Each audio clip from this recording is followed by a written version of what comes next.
Hey friends, today we're going to be discussing how to form conclusions. And I will say, this is one of the more challenging aspects of statistical analysis and research in general. Because what you're doing now is you're taking a leap, you're taking objective data, empirical data that you've now gathered, right? And you're interpreting it, right? So between the objective aspect and the interpretation, there's a lot of subjectivity, right? So how do you do that well? How do you do that within certain boundaries too? How do you not go too far with the subjectivity? So we'll talk a little bit about that in this particular lecture, and then for the next module, there's actually a lecture on how to defend these conclusions. So keep in mind, results are objective. The data itself, what we're looking at, for example, on this screen, this is objective. This is perfectly objective. I didn't fabricate any of this. I didn't subjectify any of this. Is that a word? Subjectify? It's not subjective. It is the perspectives of the participants that I asked, right? But what we're about to do is take these objective data and form subjective conclusions that we can later on defend. Okay, so what I've got here, just to kind of give you an overview, is I actually have independent sample t-tests comparing the perspectives of Republican students and independent students, right? So not Democrat in this case, but Republican and independent, because I'm looking for a political, to see if there's a political effect on how people view things like mass shooting events, right? And how they could be prevented, for example.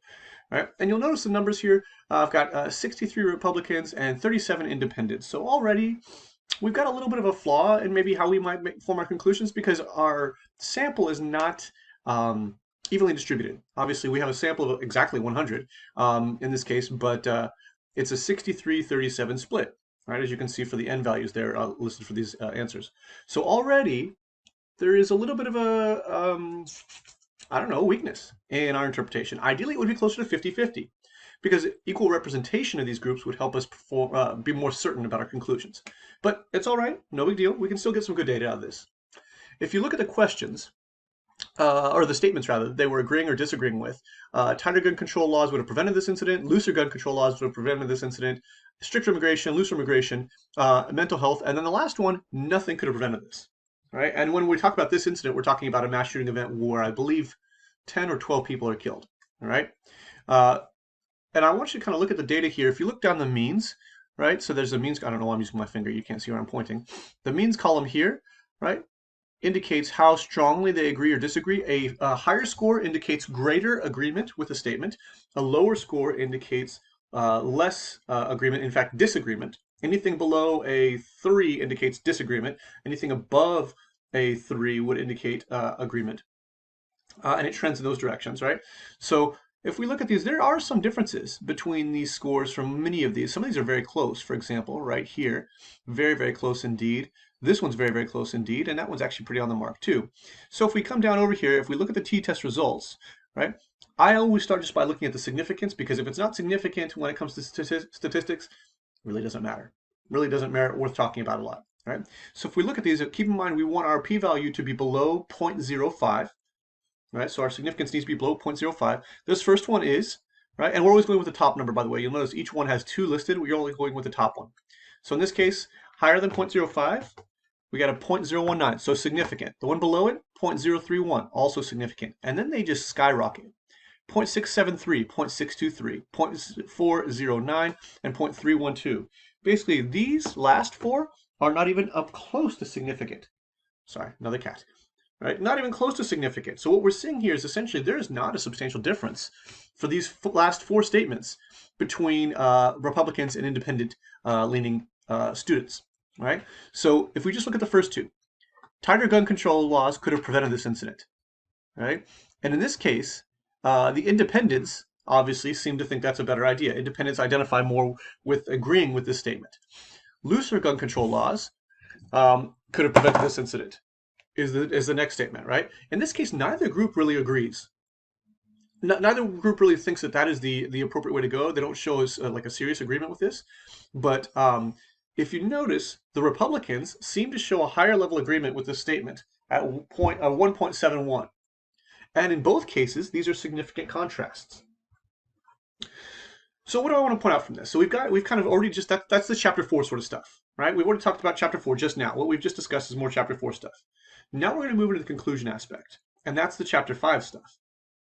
So with chapter 5, right, I could look at these outcomes, just this analysis, and let's say I hypothesize, for example, that political perspective has a significant impact on perceptions of mass shootings, right?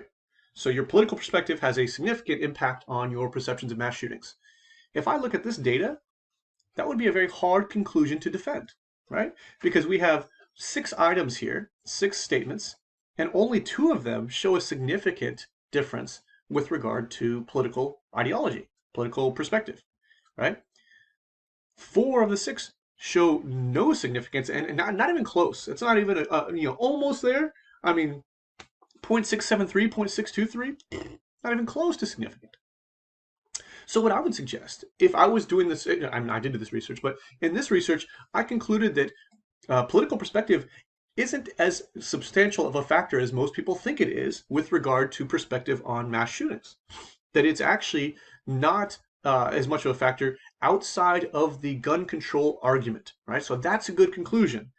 You say, yes, political perspective does seem to be very relevant when discussing the gun control aspect of mass shootings, but it loses its salience. Good word, by the way, salience. It's another word for relevance. It loses its salience when you look at the other 4 items, things like immigration, mental health, and even the perspective that nothing could have prevented this, which neither political group seem to agree with, right? So that's a defendable conclusion. Basically, I'm saying, hey, it does seem to have an effect, but only within this subset of opinions with regard to gun control, and not on any of these other causational factors, right, or all these other causational perspectives. So we want to make sure that we don't just say, oh, yes, absolutely, because truth be told, you could look at the significance of these first 2 items and be like, aha, I knew it. Political perspective does have a significant effect. And yes, that is true within these 2 of the 6 parameters, or 2 of the 6 items. But do you really wanted to form a conclusion based on only 1/3 of what we've run, 1/3 of the analyses in this case, supporting what you're saying? And obviously, I would say no. You don't want to do that. You want to go with a more defendable position. And once again, you could even, and I'm not going to politicize any of this, which is hard to do because we're talking about political ideologies, right? But you could take this data, for example, and obviously the Republican individuals seem to favor looser gun laws, even in light of this mass shooting, right? And you could say, aha, see, Republicans are encouraging mass shootings because they want loose gun laws and they don't want to stop it, blah, blah. But that's not, the data doesn't support that.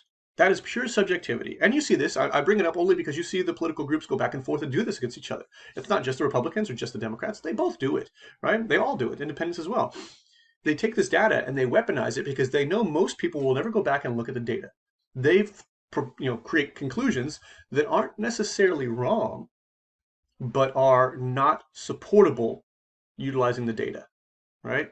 And that's what I want to be cautious with. You don't want this for your thesis. Ideally, we wouldn't have this in our political world either. They would only say things that can be empirically defended, but don't do this in your thesis, because unlike a politician, you will get called out for this for your by your committee. So as I said, make sure you're only utilizing as much subjectivity as you can defend when it comes to your conclusions. And in the next module, I'll discuss what that defense aspect really looks like.